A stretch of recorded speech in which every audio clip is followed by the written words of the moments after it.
प्यारे बच्चों, कैसे हैं आप? आज मैं एक नए पाठ के साथ आपके सामने उपस्थित हूँ।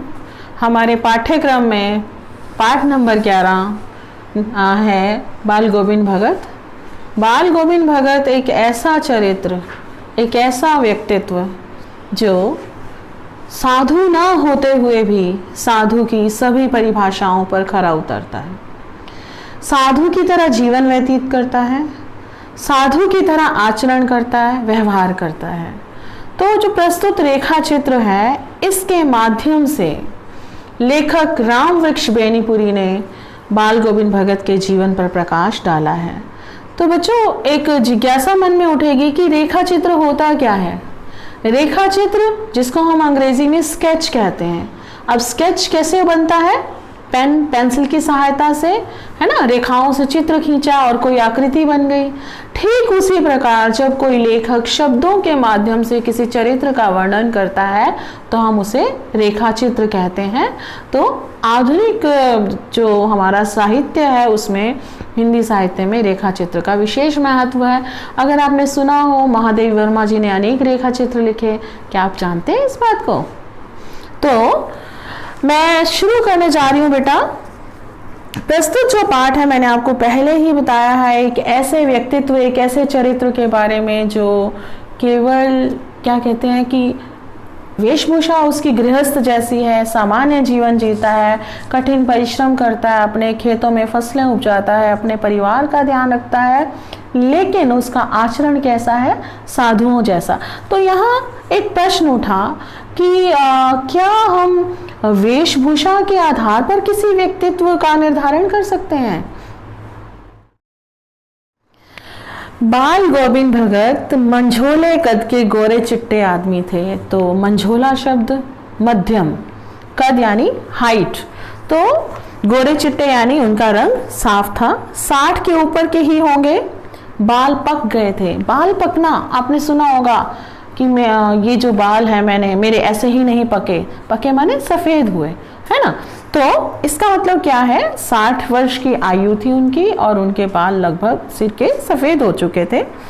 लंबी दाढ़ी या जटाजूट तो नहीं रखते थे। जटाजूट जो साधु लंबी लंबी जटाएं रख लेते हैं, दाढ़ी रख लेते हैं, किंतु हमेशा उनका चेहरा सफेद बालों से ही जगमग किए रहता था। कपड़े बिल्कुल कम पहनते थे, कमर में एक लंगोटी मात्र और सिर पर कबीर पंथियों की सी कनफटी टोपी। अब यहाँ पर एक शब्द आया कबीर पंथी। तो बच्चों, मैं यहाँ पर कठिन शब्द लिखती जा रही हूँ, उनके अर्थ भी लिख रही हूँ, वो मैं आपको पीडीएफ के माध्यम से भेज दूंगी। कबीर पंथी यानी कबीर के पंथ के अनुयायी, कबीर के पंथ को मानने वाले, है ना। तो कबीर पंथियों की सी कनफटी टोपी यानी जो टोपी यहाँ कान को ढकती ना हो, पहनते थे। जब जाड़ा आता एक काली कमली होता है, कंबल ऊपर ओढ़ लेते थे। मस्तक पर हमेशा चमकता हुआ रामानंदी चंदन, जो नाक के एक छोर से ही औरतों के टीके की तरह शुरू होता। गले में तुलसी की जड़ों की एक बेडोल माला बांधे रहते थे। तो यहाँ पर उनके वेशभूषा का वर्णन आया, ठीक है। और उनके बारे में हमें पता चला कि वो लगभग 60 वर्ष की आयु के व्यक्ति हैं, जो बड़े गोरे चिट्टे हैं और उनका कद बहुत ना तो ऊंचा है ना ही बहुत छोटा है, मंझले कद के हैं वो। तो लेखक कहता है कि ऊपर की तस्वीर से यह नहीं मान लेना चाहिए कि बाल गोविंद भगत साधु थे, है ना। क्यों? उसने आगे ये भी बताया है क्यों। क्योंकि वो गृहस्थ थे। उनकी गृहिणी यानी उनकी पत्नी की तो लेखक कहते हैं मुझे याद नहीं, उनके बेटे और पतोहू को मैंने देखा था। पतोहू यानी जो उनका पुत्र था, उसकी पत्नी। बहू जिसको हम कहते हैं। थोड़ी खेती बाड़ी भी थी और एक अच्छा साफ सुथरा मकान भी था। तो वेशभूषा से चाहे हम कह दें कि वे साधु की तरह वेशभूषा धारण करते थे, परंतु वो एक कर्मठ व्यक्ति थे, वो एक किसान थे, खेती बाड़ी करते थे, खेती बाड़ी करके अपने परिवार का भरण पोषण करते थे। किंतु खेती बाड़ी करके परिवार रखते हुए भी बाल गोविंद भगत साधु थे। यहाँ पर उन्होंने कहा साधु थे, साधु की सब परिभाषाओं पर खरे उतरते थे। कैसे, बताती हूँ मैं आपको।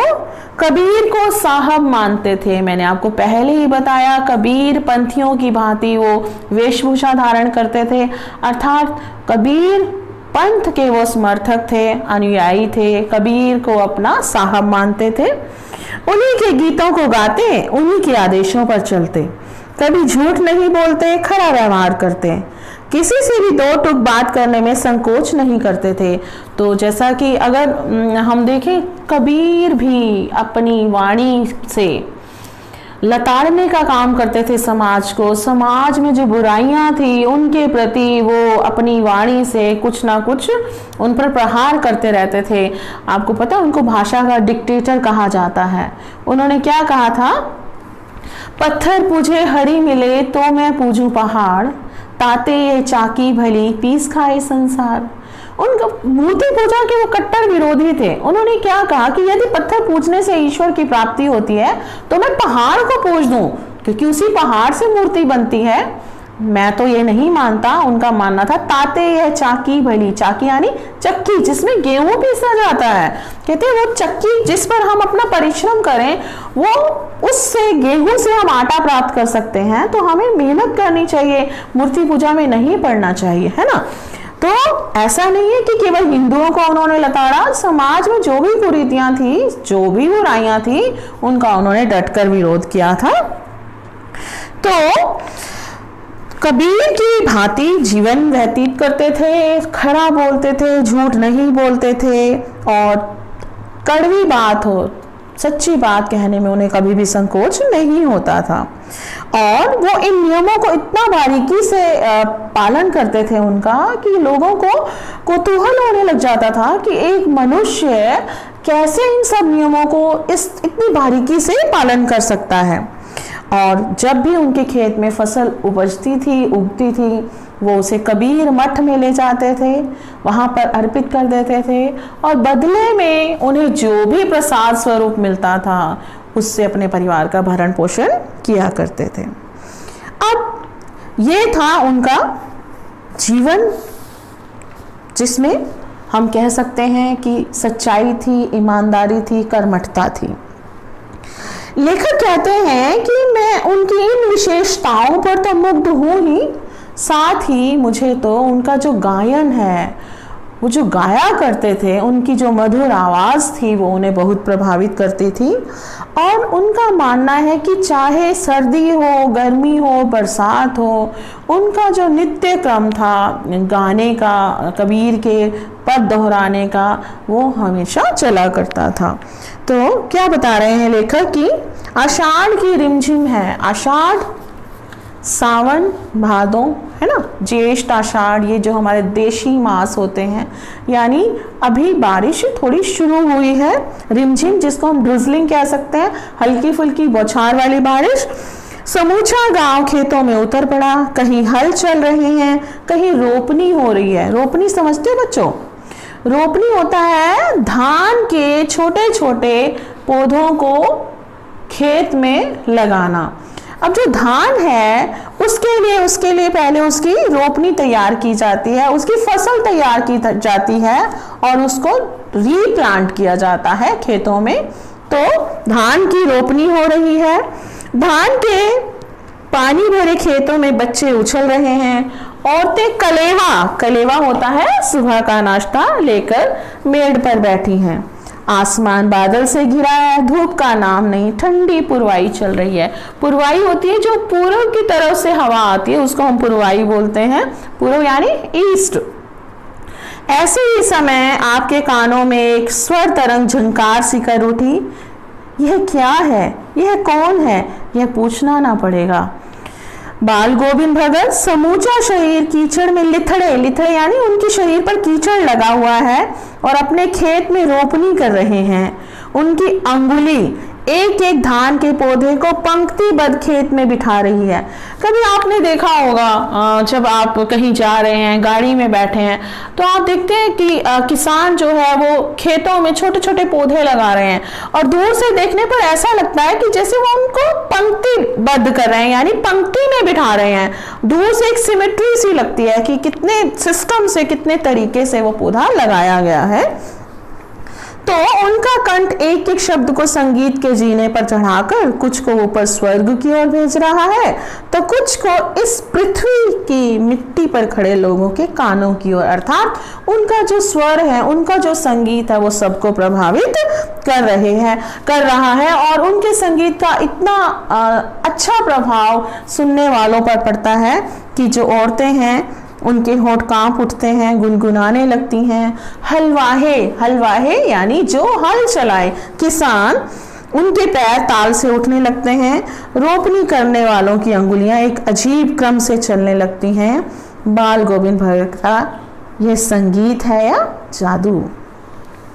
अब भादो सावन जैसे आता है, सावन के बाद भादो मास आता है। भादो की अंधेरी रतिया जिसमें अच्छी बारिश होती है, मूसलाधार बारिश होती है। अभी थोड़ी देर पहले ही मूसलाधार वर्षा समाप्त हुई है। बादलों की गरज, बिजली की तड़प में आपने कुछ नहीं सुना हो, किंतु जब झिल्ली यानी जिसको आप इंग्लिश में कहेंगे क्रिकेट, झिंगुर की झंकार या दादुर होते हैं मेंढकों की टर बाल गोविंद भगत के संगीत को अपने कोलाहल में डुबो नहीं सकती। अर्थात उनका संगीत जाग रहा है और वो सबको जगा रहा है। तो इस तरह से चाहे सर्दी है, चाहे बरसात है, जैसे भी है, उनका संगीत जो है वो गांव वालों के कानों में रस घोलता रहता है।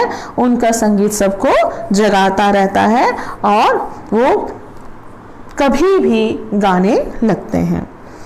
कार्तिक यानी कार्तिक। अब कार्तिक मास कब होता है? अक्टूबर नवंबर के पास आया नहीं कि बाल गोविंद भगत की प्रभातियां शुरू हो गई। प्रभातियां क्या होती हैं बच्चों? आपने कभी नवंबर अक्टूबर में कभी देखा हो, जो हमारे यहाँ गुरुद्वारे हैं, सुबह प्रभातियां निकलती हैं, प्रभात फेरियां निकलती हैं, जिसमें वो भक्ति गीत गाते हैं ना। तो प्रभातियां कई प्रकार की होती हैं। जब हमारा देश आज़ाद नहीं हुआ था तो जो हमारे स्वतंत्रता सेनानी थे वो जो प्रभातियां गाते थे उनमें ओज होता था, उनमें देश प्रेम के भाव होते थे, उनमें जनता को जगाने का कार्य किया जाता था। तो ये ज़रूरी नहीं है कि जो प्रभातियां हैं वो आध्यात्मिक ही हों, उनमें देशभक्ति का भाव भी हो सकता है, सामाजिक चेतना भी हो सकती है। तो कार्तिक आया नहीं कि बाल गोविंद भगत की प्रभातियां शुरू हुई, जो फागुन तक चला करती थी। और इन दिनों वह सवेरे ही उठते, ना जाने किस वक्त जग कर नदी स्नान को जाते, जो गांव से लगभग 2 मील दूर था। वहां से नहा धोकर लौटते और गांव के बाहरी पोखरा होता है तालाब के ऊंचे भिंडे पर, यानी कोई तालाब के पास जो ऊंची जगह बनी हुई होती है, अपनी खंजड़ी लेकर बैठ जाते। खंजड़ी क्या होता है? एक वाद्य यंत्र होता है, म्यूजिकल इंस्ट्रूमेंट होता है, और अपने गाने गाने लगते। मैं शुरू से ही देर तक सोने वाला हूँ, किंतु एक दिन पोष माघ, वो जो दिसंबर जनवरी की किटकिटाती ठंड होती है, जिसमें दांत हमारे बजने लगते हैं, तो किटकिटाती भोर में भी उनका संगीत मुझे पोखरे पर ले गया। लेखक मानता है कि वो जल्दी उठने वालों में से नहीं है, लेकिन एक दिन जिज्ञासावश उनके संगीत ने उनको वहां तक पहुंचा दिया। अभी आसमान के तारों के दीपक बुझे नहीं थे, यानी कि आसमान में तारे थे। हाँ, पूरब में लोही लग गई थी, यानी थोड़ी थोड़ी लालिमा दिखाई दे रही थी, और खेत, बगीचा, घर, सब पर कुहासा छा रहा था। कुहासा समझते हो बच्चों? कुहासा यानी जैसे कोहरा, जिसमें कुछ भी दिखाई नहीं दे रहा है ना, जैसे फोगी है ना। तो सारा वातावरण अजीब रहस्य से आवृत मालूम पड़ता था, और उस रहस्यमय वातावरण में एक कुश की चटाई, कुश एक प्रकार की घास होती है, पर उसकी चटाई पर पूरा मुंह काली कमली ओढ़े बाल गोविंद भगत अपनी खंजड़ी लिए बैठे थे और उनके मुंह से शब्दों का तांता लग रहा था और उनकी अंगुलियां खंजड़ी पर लगातार चल रही थी। गाते गाते वो इतने मस्त हो जाते, इतने उन पर मस्ती छा जाती कि उत्तेजित हो जाते, मालूम होता अभी खड़े हो जाएंगे। कमली तो बार बार सिर से नीचे सरक जाती। मैं जाड़े से कप कपा रहा था। मैंने आपको पहले ही बताया था, दिसंबर जनवरी की किटकिटाती ठंड में जब हम सब रजाइयों में दुबके हुए होते हैं, उस ठंड में लेखक का भी कप कपाना गलत नहीं था, ठंड थी। लेकिन उसने क्या देखा कि जो एक खाली कमली ओढ़े हुए हैं बाल गोविंद भगत, वो भी नीचे सरके जा रही है बार बार उनके कंधों से। क्या देख रहा है कि तारे की छांव में उनके मस्तक के श्रम बिंदु, मस्तक पर पसीने की बूंदें दिखाई दे रही थी, तो वो श्रम बिंदु जब तक चमक ही पड़ते थे। गर्मियों में उनकी संध्या, संध्या माने संध्या, कितनी उमस भरी, उमस होती है जिसमें ह्यूमिडिटी होती है, चिपचिपा पसीना सा हमें आता है, तो उमस भरी शाम को वो शीतल कर देती थी। अपने घर के आंगन में आसन जमा बैठते और फिर गांव के कुछ लोग, कुछ प्रेमी उनके साथ जुट जाते थे। तो क्या करने लगते थे वो लोग, बाल गोविंद भगत पद गाने लगते थे और उन्हीं पदों को दोहराने तहराने में उनकी मंडली उनका साथ दिया करती थी। तो इस प्रकार से उस उमस भरी शाम में उनके द्वारा की गई संध्या सबको शीतलता प्रदान करती थी। बाल गोविंद भगत की संगीत साधना का चरम उत्कर्ष उस दिन देखा जिस दिन उनका बेटा मरा। चरम उत्कर्ष क्या होता है? उनके संगीत की पराकाष्ठा, अंतिम सीमा क्या था? क्या कहते हैं, उनका इकलौता बेटा था और उसके बारे में बताया कि वह कुछ सुस्त और बोधा सा था। बोधा जिसको आप कह सकते हो कि स्पेशल चाइल्ड, मतलब बहुत तेज बुद्धि का नहीं था, सामान्य बुद्धि से कम था, है ना। किंतु इसी कारण बाल गोविंद उसे और भी मानते थे। उनका मानना था कि जो इस तरह के बच्चे होते हैं उन्हें ना तो दुनियादारी ज्यादा आती है ना, और वो दुनिया को नहीं समझते हैं, और ऐसे बच्चों को ज्यादा लाड प्यार की, ज्यादा संभाल की जरूरत होती है। इसलिए वो अपने बेटे को बहुत प्यार करते थे, उसकी देखभाल करते थे। तो उनकी समझ में ऐसे आदमियों पर ही ज्यादा नजर रखनी चाहिए या प्यार करना चाहिए, क्योंकि ये निगरानी और मोहब्बत के ज्यादा हकदार होते हैं। बड़ी साध से, बड़ी तमन्ना से जिसको कह सकते हैं, उसकी शादी कराई। पतोहू बड़ी ही सुभग थी, बहुत अच्छी थी, सुशील थी, और उसने ससुराल में आते ही अपने परिवार की सारी जिम्मेदारियां उठा ली और बहुत हद तक बाल गोविंद भगत को घर की जिम्मेदारियों से मुक्त कर दिया। तो उनका बेटा बीमार हुआ। अब क्या हुआ, बीमार हुआ, लोगों को कुछ खबर लगी, लेकिन शायद फुर्सत का अभाव था, नहीं जा पाए लेखक भी। तो एक दिन उसकी मौत की खबर आती है। तो कहते हैं ना, मौत तो अपनी और सबका ध्यान खींच कर रहती है। अब उनके पुत्र की मौत की खबर आई तो लेखक भी चले। बाल गोविंद भगत का बेटा मर गया। कुतूहलवश उनके घर लेखक गए। क्या देखा उन्होंने वहां पर जाकर? देखकर दंग रह गए। दंग रह जाना, हैरान रह जाना। बेटे को आंगन में एक चटाई पर लिटाकर एक सफेद कपड़े से ढांक रखा है, यानी ढक रखा है। वे कुछ फूल तो हमेशा ही रोपते थे माने उगाते थे, बो देते थे, तो उनके यहाँ फूल भी थे। उन फूलों में से कुछ तोड़कर उस पर बिखरा दिए। फूल और तुलसी दल भी, दल माने पत्ता, तुलसी के पत्ते भी। सिरहाने चिराग जला दिया। सिरहाने क्या होता है बच्चों? सिरहाने जिस तरफ सिर रखा जाता है, और उसके सामने जमीन पर ही आसन जमाए गीत गाते चले जा रहे हैं। वही पुराना स्वर, वही पुरानी तल्लीनता।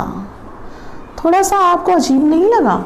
उनके बेटे की मृत्यु हुई थी, है ना, तो जैसा कि हम कह सकते हैं, जिस घर में कोई दुखद घटना होती है तो उस घर का माहौल रोने पिटने वाला होता है।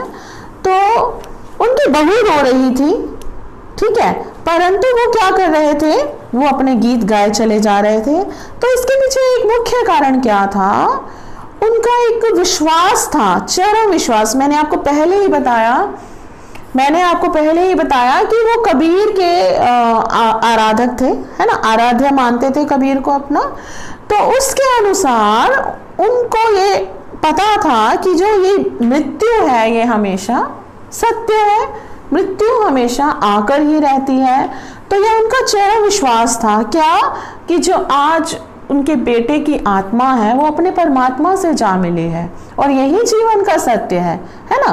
तो उन्हें ये एक सामान्य घटना लगी, तो वो क्या करते, अपनी रोती हुई बहू के पास जाते, उसे चुप कराने का प्रयास करते और उसे उत्सव मनाने के लिए कहते। क्यों, मैंने आपको पहले ही बताया, उनका मानना था कि आत्मा जो है वो परमात्मा से जा मिली है। विरहणी होती है जो अपने प्रेमी से दूर हो, यानी वो आत्मा विरहणी थी, वो आज अपने प्रेमी यानी ईश्वर से जाकर मिल गई है। और यह उनका चरम विश्वास था, यह जीवन का कटु सत्य है, सच्चाई है। बेटे की क्रियाकर्म में तूल नहीं किया, मीन्स बढ़ावा नहीं दिया। क्रियाकर्म यानी अंतिम संस्कार, पतोहू से ही आग दिलाई उन्होंने। तो यहाँ पर एक सामाजिक कुरीति का विरोध किया उन्होंने।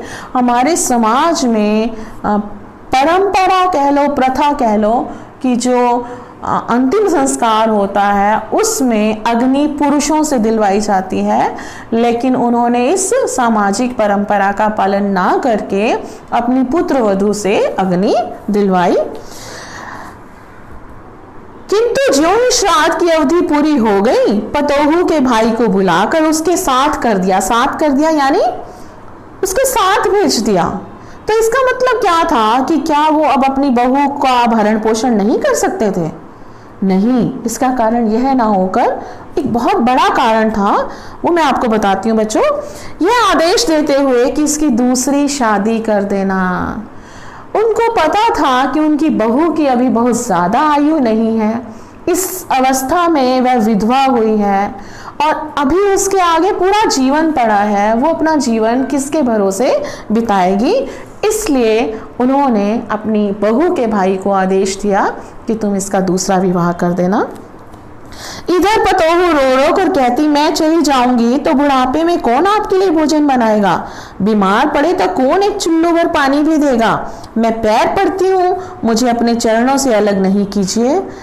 लेकिन भगत का निर्णय अटल था, तू जा, नहीं तो मैं ही इस घर को छोड़कर चल दूंगा। यह थी उनकी आखिरी दलील। दलील होता है बच्चों तर्क, और इस दलील के आगे बेचारी की क्या चलती। तो अब देखा जाए तो दोनों ही अपनी अपनी जगह पर ठीक है। बाल गोविंद भगत को यह लग रहा है कि मैं भी वृद्धावस्था में हूँ, पता नहीं मेरा जीवन कितना बचा है, तो मेरे बाद मेरी बहू की देखभाल कौन करेगा, है ना। तो और बहू को क्या लग रहा है कि वो अपने ससुर को, पिता समान ससुर को कैसे अकेले छोड़कर चली जाए। उनकी वृद्धावस्था है, उस वृद्धावस्था में अगर वो बीमार पड़े तो कौन उनकी सेवा करेगा, कौन उनका भोजन बनाएगा। तो अब विवश होकर उस बेचारी को अपने ससुर की यह अंतिम दलील माननी पड़ी और उसे वहां से जाना पड़ा। बाल गोविंद भगत की मौत उन्हीं के अनुरूप हुई। अनुरूप यानी जैसे वो चाहते थे या जैसे उनका जीवन था। हर वर्ष गंगा स्नान करने जाते, स्नान पर उतनी आस्था नहीं रखते। मैंने बताया था कि गांव के पास एक नदी थी, वहां भी वो स्नान करते थे, है ना। तो उनकी आस्था थी संत समागम में, कि वो गंगा स्नान के लिए जाएंगे तो उन्हें अनेक प्रकार के संत मिलेंगे, उनके दर्शन होंगे। पैदल ही जाते, करीब 30 कोस पर गंगा थी, 30 कोस। साधु को संबल लेने का क्या हक, अर्थात जो साधु है उसे किसी से सहारा नहीं लेना चाहिए, और गृहस्थ किसी से भिक्षा क्यों मांगे, और गृहस्थ को किसी से भिक्षा नहीं मांगनी चाहिए, है ना। अतः घर से खाकर चलते तो फिर घर पर ही लौट कर खाते। रास्ते पर खंजड़ी बजाते गाते, जहाँ प्यास लगती पानी पी लेते। 4-5 दिन आने जाने में लगते, किंतु इस लंबे उपवास में, उपवास क्या होता है बच्चों? जब हम अन्न आदि ग्रहण नहीं करते, उपवास यानी व्रत, है ना। तो इस लंबे उपवास में भी वही मस्ती। अब बुढ़ापा आ गया था, किंतु टेक यानी जिद वही जवानी वाली। इस बार लौटे तो तबीयत कुछ सुस्त थी, खाने पीने के बाद भी तबीयत नहीं सुधरी, थोड़ा बुखार आने लगा, किंतु नेम व्रत तो छोड़ने वाले नहीं थे। वही दोनों जून गीत, स्नान, ध्यान, खेती बाड़ी देखना। दिन दिन छीजने लगे यानी कमजोर होने लगे, वीक होने लगे, है ना। तो लोगों ने नहाने धोने से मना किया कि इतनी दूर नदी स्नान के लिए जाते हो, आराम करने को कहा, किंतु हंसकर टाल देते। उस दिन भी संध्या में गीत गाए, किंतु मालूम होता था जैसे तागा माने धागा टूट गया हो, माला का एक एक दाना बिखरा हुआ। जैसे माला से धागा टूट जाए, उसका एक एक दाना बिखर जाता है, वैसे ही कहीं ना कहीं उनकी सांसों की माला जो है वो अब बिखर रही थी। भोर माने अर्ली मॉर्निंग, बहुत जल्दी सुबह, है ना, में लोगों ने उनका गीत नहीं सुना। जाकर देखा तो बाल गोविंद भगत नहीं रहे, सिर्फ उनका पंजर पड़ा था। पंजर क्या होता है बच्चों? पंजर यानी कि वो कृशकाय शरीर, है ना। तो बाल गोविंद भगत इस जीवन को छोड़कर जा चुके थे। हम कह सकते हैं कि उनकी आत्मा परमात्मा में मिल गई थी।